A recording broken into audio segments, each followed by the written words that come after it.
Today, it's the bail-in showdown in 2 months.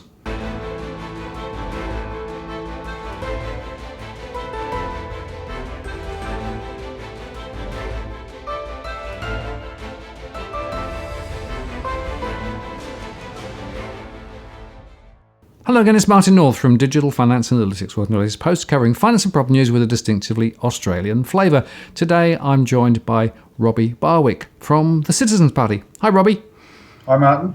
And it's getting pretty serious. We're down to the last couple of months now with regard to the bail-in question. Yeah. Yes. So we want to announce this to all the viewers because we have a discrete block of time, 2 months, to really impress on members of Parliament the importance of passing Senator Malcolm Roberts' bill, the Banking Amendment Deposits Bill 2020. That will be debated on the 30th of November. All right, so today is the 24th of September. We've got till the 30th of November to impress on the members of Parliament that this is what the public wants. They want this. They want the uncertainty cleaned up. Right. And just to rerun the tape a little bit, of course, the legislation was introduced. It basically went to a Senate review committee who basically came back and said, well, there's not much to see here. But nevertheless, there wasn't really a compelling reason as to why the bill shouldn't have been passed. And so there is still an opportunity before the final debate relating to it to make sure that MPs are fully aware of just how concerned we are about this whole situation.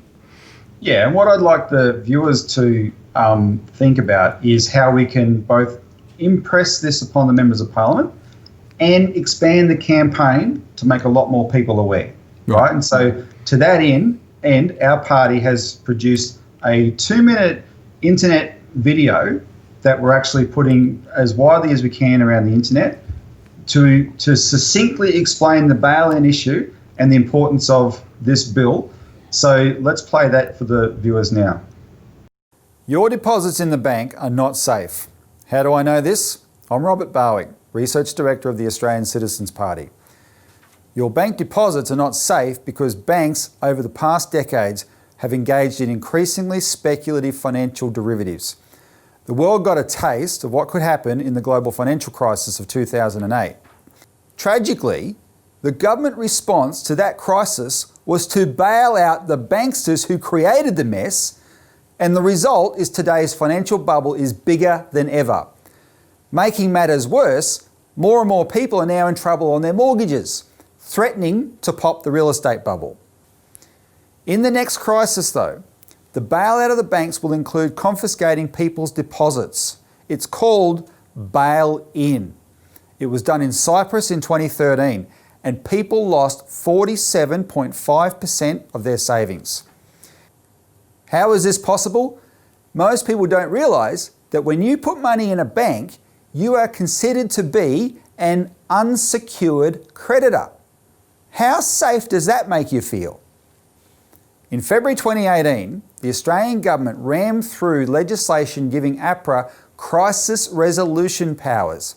This law specifies that only certain specific financial instruments can be bailed in, confiscated, under crisis conditions.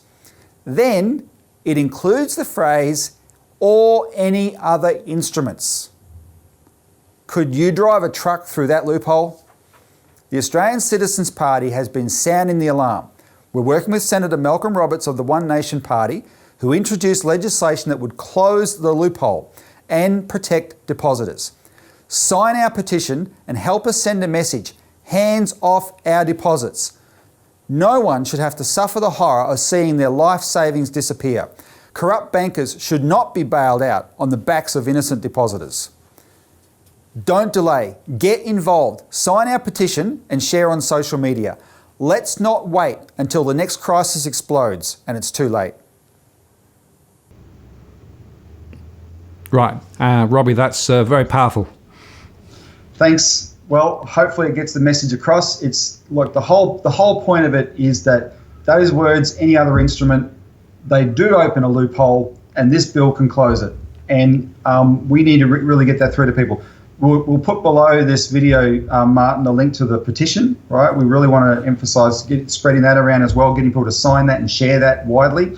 We can between the petition, sharing that video, and phone calls and emails to members of Parliament, right? We can really get through to them. Now, here's the parameter though. In the next 2 months, we don't have to win a debate about whether the law is uncertain or not. That's not what we have to prove to members of Parliament.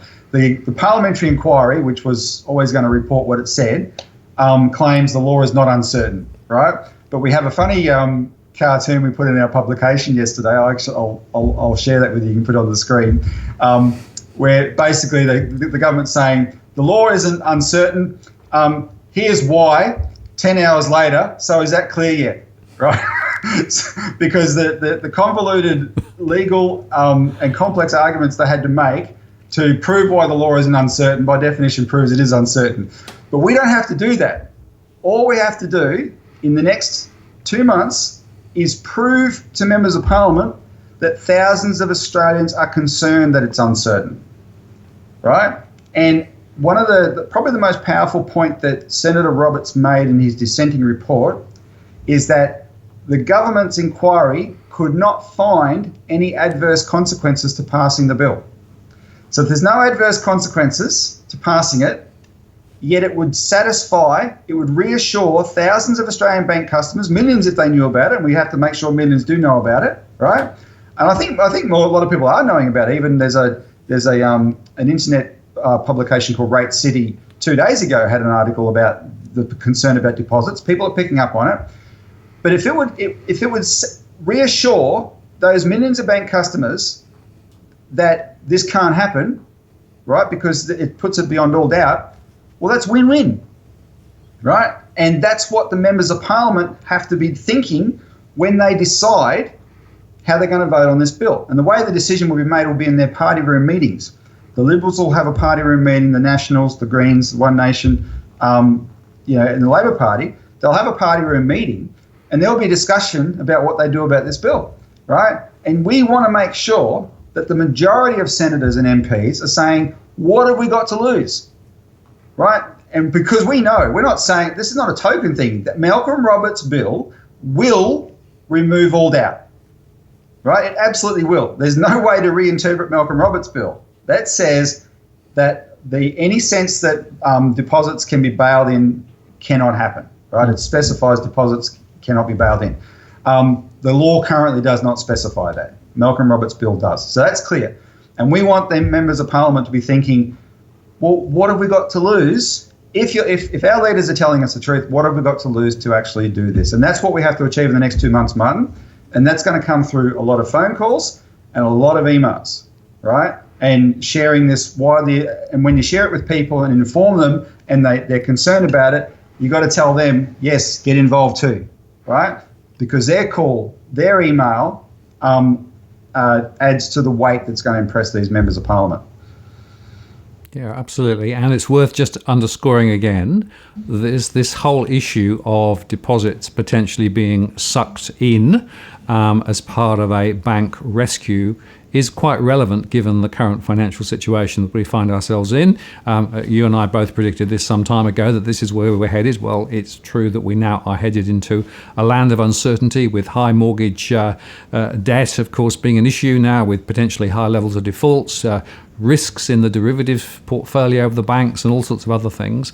And the fact is that deposits, which should be sacrosanct, aren't necessarily sacrosanct. Look over at New Zealand, where they've got very explicit regulation that allows deposits to be taken to be part of a reconstructed bank.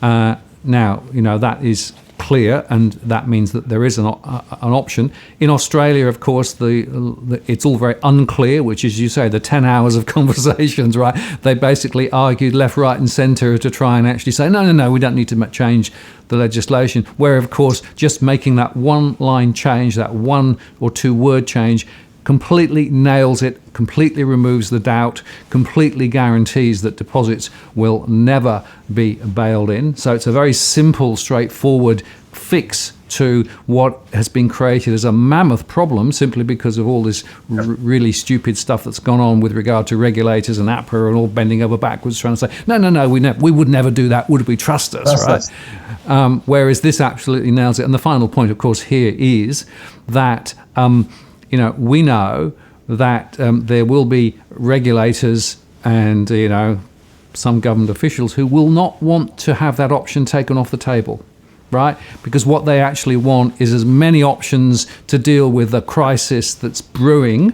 And remember that the 250k deposit guarantee is irrelevant, right? So every time they come back and say, no, don't worry, there's a 250k deposit guarantee, that is irrelevant to deposit bail-in. Now, that's what we're smoking out, by the way, with this campaign, right? The fact that, yes, there are people in the government that want to have the option to bail in, right? We knew that from the beginning. They signed up to the policy, and they haven't wanted to be honest about it. But essentially, with this bill, we've given the government the brush with which it's painted itself into a corner, and either they come clean on that, which will shock the pants off the whole system, right? Or they, admit defeat quietly and go, no, okay, we're not going to get away with that. We're going to have to let this bill pass. That's what our efforts can persuade them to do in the next few months. Now, I got a story to retail though, because it just defines what we've got at the challenge before us.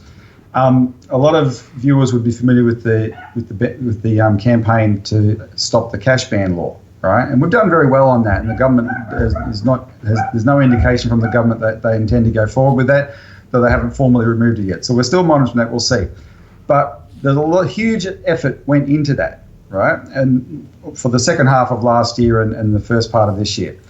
Now you can't fight everything at once, and so for a lot of this year, we've campaigned on the bail-in issue in bursts. Right, but this is not something that we've got on YouTube every week and said to people, you got to make calls on bail-in.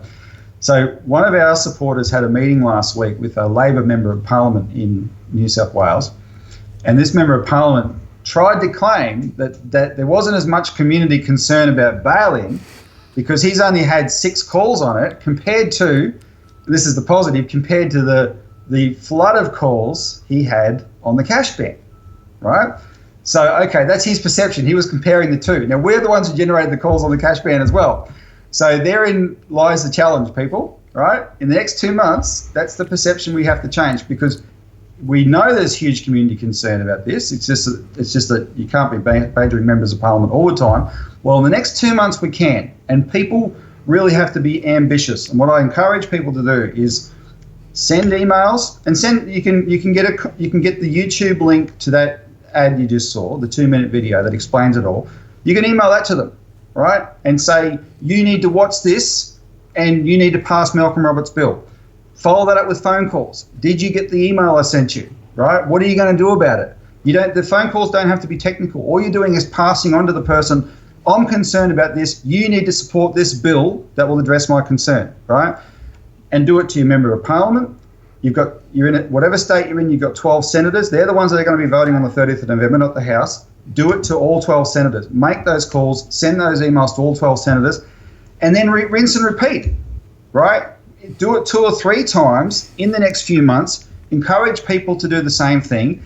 Whatever feedback you get, you respond to that feedback, because the initial feedback will be sort of the fob-off variety, right? And they'll tell you about the financial claim scheme and your money's guaranteed and all that.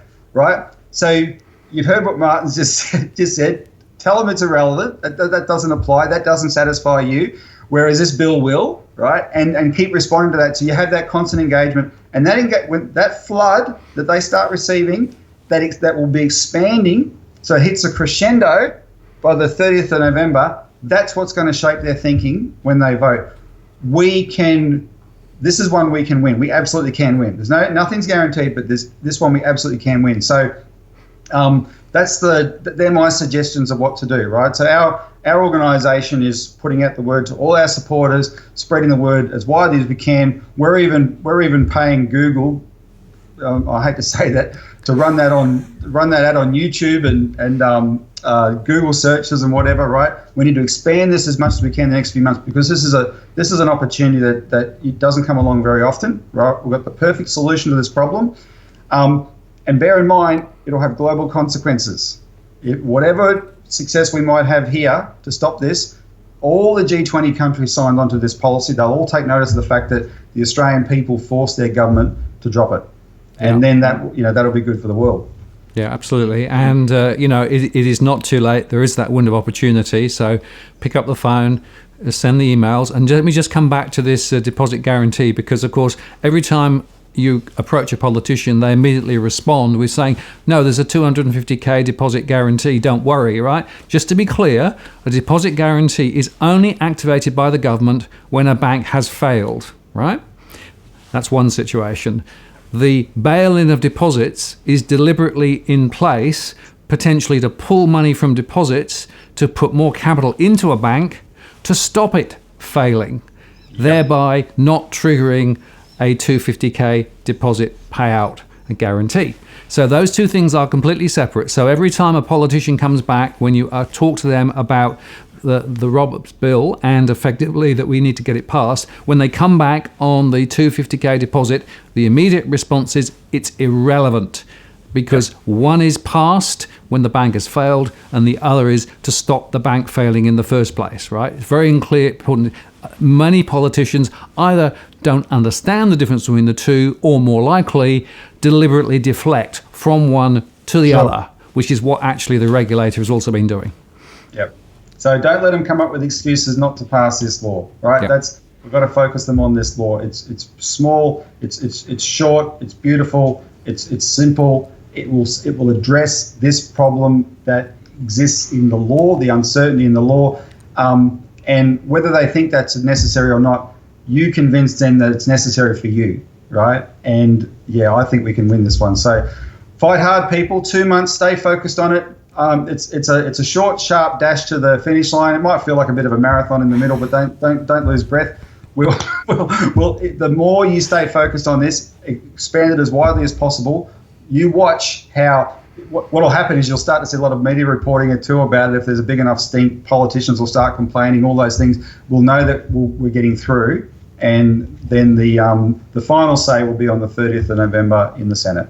Robbie, thanks for your time today. A very important message. We'll put all the links below, and perhaps we'll do an update in about a month's time as we make progress through the campaign. Thanks, Martin. See you later. Thanks.